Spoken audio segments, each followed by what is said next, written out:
The cleaner had been fired on the accusation of theft, and the director, stunned by the recent revelations, asked her a straightforward question. Leah's response to this question was so shocking that it made him fall to his knees, his expression marked by disbelief and shock as the reality of the situation weighed heavily on his shoulders in an overwhelming manner.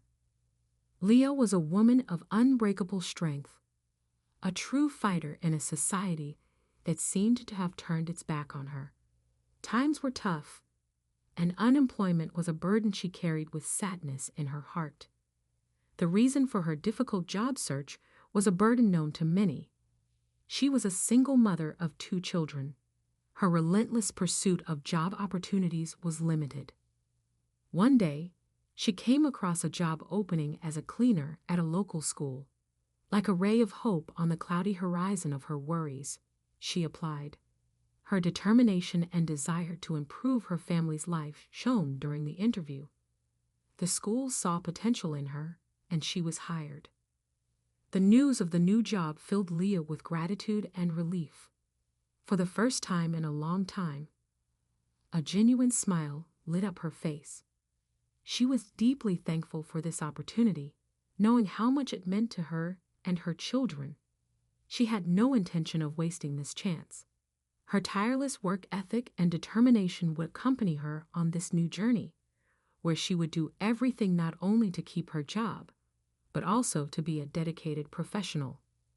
The school principal, named Raul, was a middle-aged man with a pragmatic approach to employees. He had been aware of Leah's situation since he hired her. However, there was a latent concern in his mind that the responsibility of caring for 2 children might somehow affect her commitment to work. This concern manifested itself, unfortunately, on a particularly difficult day. Leah's daughter, a girl with innocent eyes and a contagious smile, suddenly fell ill during class time. As a single mother, Leah couldn't ignore the situation and had to take time off work to take her daughter to the hospital.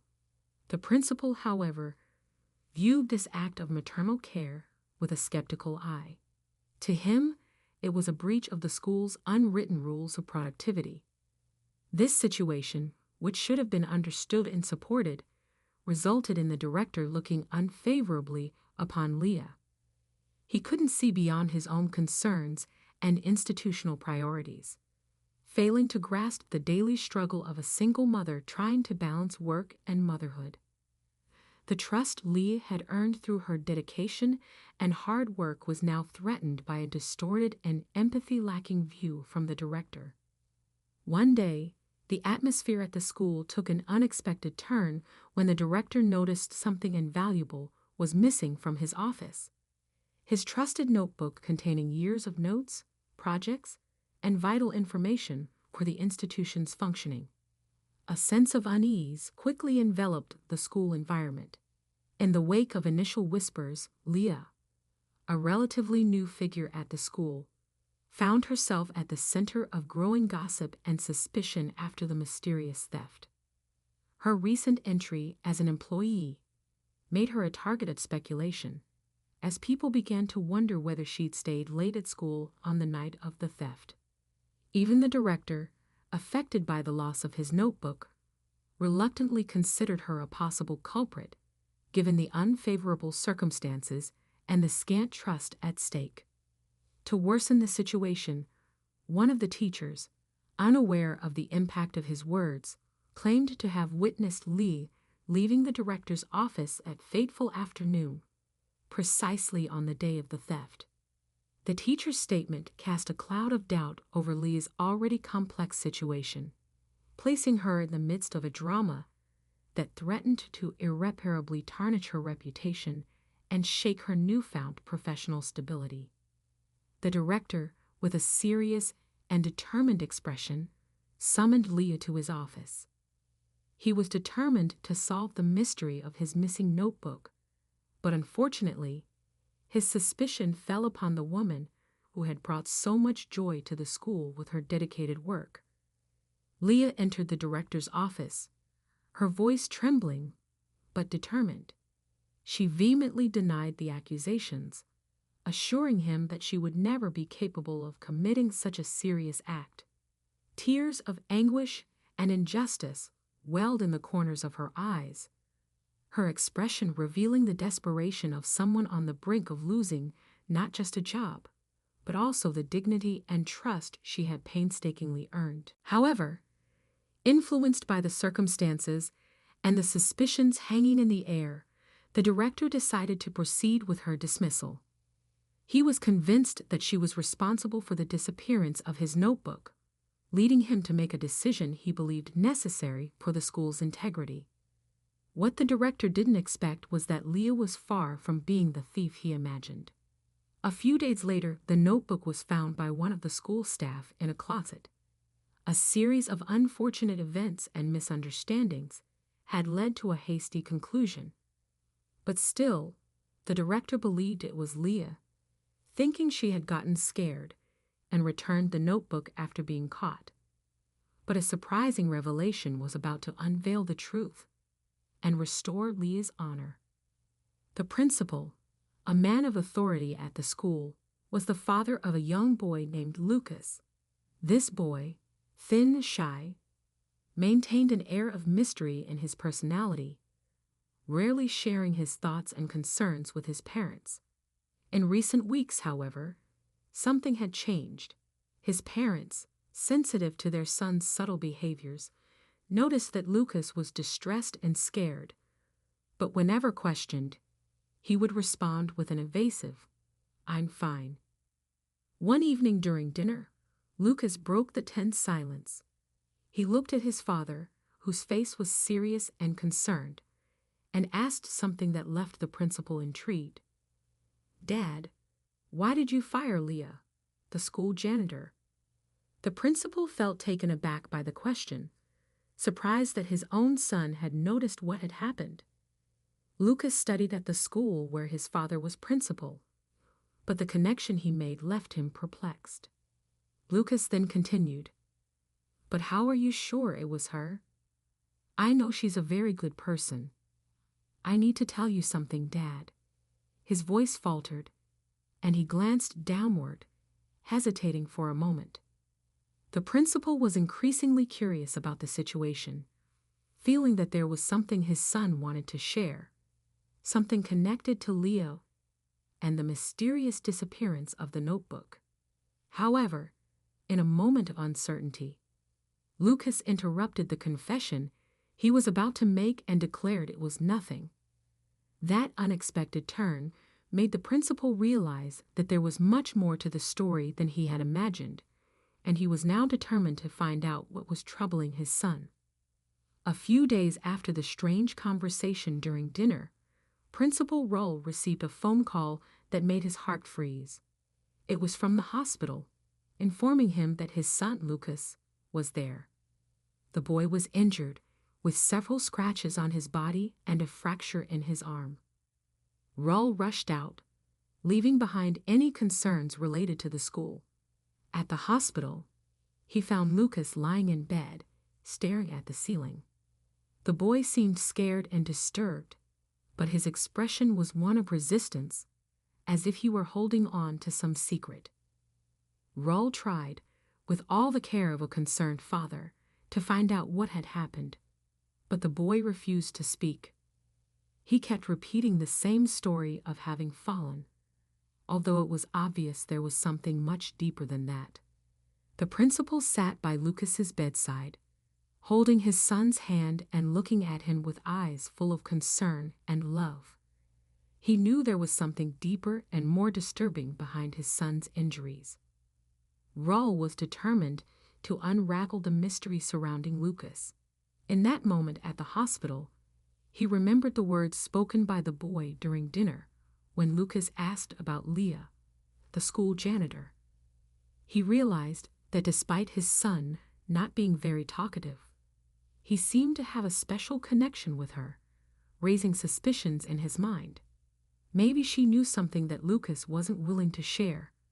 With his heart filled with worry, Roll decided he needed to find her and figure out what was going on. So he called her, Leah sounded surprised to receive a call from the principal. Rull explained Lucas's situation, his condition in the hospital, and the strange connection he had noticed between his son and the janitor. He asked her to share any information that could help understand what was happening. The woman's voice, emotional and almost crying, echoed from the other end of the line. She asked with genuine concern, "Is Lucas hospitalized? What happened?" Her words confirmed what the principal suspected, and he quickly explained the situation. Rull asked Leah to meet him as soon as possible to clarify what was happening, and she agreed promptly. The meeting between the principal and Leah took place in a quiet location where an honest conversation could unfold. Rull began by sharing Lucas's unease when mentioning her during dinner and his son's concerning physical condition, as he refused to talk about what had happened. She was visibly shocked by the revelation and began saying something that caught him off guard.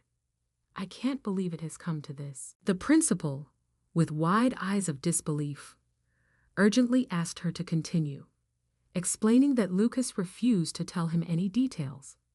Then Leah made a devastating confession.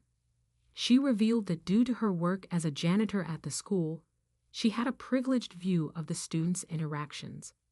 She had noticed that Lucas was being bullied by some older boys. Out of concern, she tried to approach and ask Lucas if everything was okay, but the boy hesitated to share the details. From there, she realized that the bullying against the boy was escalating. He was subjected to dangerous challenges, all for the cruel amusement of the police. On the day of the laptop theft, surprisingly, it was Lucas who was in the principal's office, stealing his own father's laptop under the bully's coercion. They had threatened him, forcing him to commit the act with the aim of scaring the principal. With tears in her eyes, she explained that she agreed not to tell anyone because Lucas begged her not to. He was terrified of the bully's threats and believed the situation would only worsen if anyone found out. Leah continued, revealing that the bullies constantly threatened Lucas. She was deeply distressed about Lucas, considering the idea of going to the school and talking to the principal, but she was worried about interfering. She believed it wouldn't come to that point. Those heinous acts by those young people. Rull couldn't believe what he was hearing. He fell to his knees on the ground, shocked by the disturbing reality he was facing. As a father, he couldn't believe his son had gone through so much suffering right under his nose. Leah, the friendly janitor, had been fired for not disclosing the situation about Lucas. It was a revelation that deeply shook his trust and opened his eyes to a painful reality that would require immediate action to protect his son and other children and deal with the bullies who had harmed him. After the revealing conversation with Leah, Principal Rull understood the seriousness of the situation and felt a weight of guilt for unjustly firing a dedicated employee. With humility, he deeply apologized to her for not delving deeper into the investigation and for firing her prematurely. Determined to seek justice, Rull undertook a thorough search for information about the students responsible for bullying Lucas. To his surprise, many students had reported the same boys, revealing the extent of their cruel actions. With evidence in hand, Rull contacted the police, ensuring that those responsible faced the appropriate consequences for their harmful actions. They had to face legal consequences, providing a safer and fairer environment for everyone at the school. Leah, who had been unjustly fired, was reinstated to her job, and her reputation was restored, recognized as someone of integrity and courage. Lucas, now under the care of a psychologist, received the necessary support to deal with the traumas of bullying. Rull, the principal, seized this opportunity to bond with his son, strengthening the relationship between them and promoting a family environment of understanding and mutual support. the story finally turned into a testimony of overcoming justice and unity.